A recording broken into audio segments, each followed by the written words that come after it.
you were talking about the certificate of eligibility, and that kind of leads me into something else that I think is incredibly important, and it is what's referred to as VA bonus entitlement.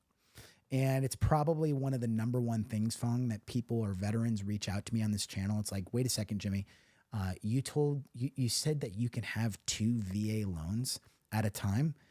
It's like, yeah, you can. But wait a minute, Jimmy, I was told by my mortgage lender and the VA underwriter that I couldn't have 2 VA loans at the same time. It's like, I don't know who told you that, but they gave you, as we used to say in the Marine Corps, bum scoop, right? And that goes back to my point.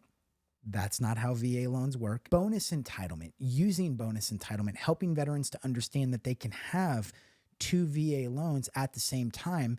So can you talk a little bit about what you're looking for when veterans are using a second VA loan or 2 VA loans at the same time in the VA bonus entitlement, and really anything else that you think is important that we should know? Yes. So on the certificate of eligibility, like I mentioned, it's a story of the veteran. It will tell us if they have an additional loan out there. And what happens is it impacts their entitlement. So then when you're looking at a file, and I've done it many times, where we have a borrower he wants to keep his current, she wants to keep her current VA loan because maybe it's a great rate, and they want to build their wealth in a different way. This is so common. It's common. Yeah. It's not outside the scope of the scope of everything. So when I'm reviewing the file, I make sure whatever county they're in, we have the 25% guarantee. Right. Whatever the sales price is, we look at 25% of that. That's a 25% guarantee. Yes. Got it. Yeah. Outstanding. That's helpful to know and understand.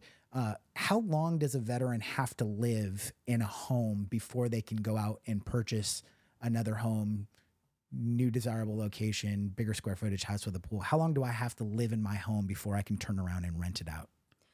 Typically, what we want to see is 12 months, because you're signing that note, that deed, saying that you intend to occupy for the next 12 months. That's good to know. So, I get that question a lot. Yeah, yeah. So 12 months. 12 months is what we want.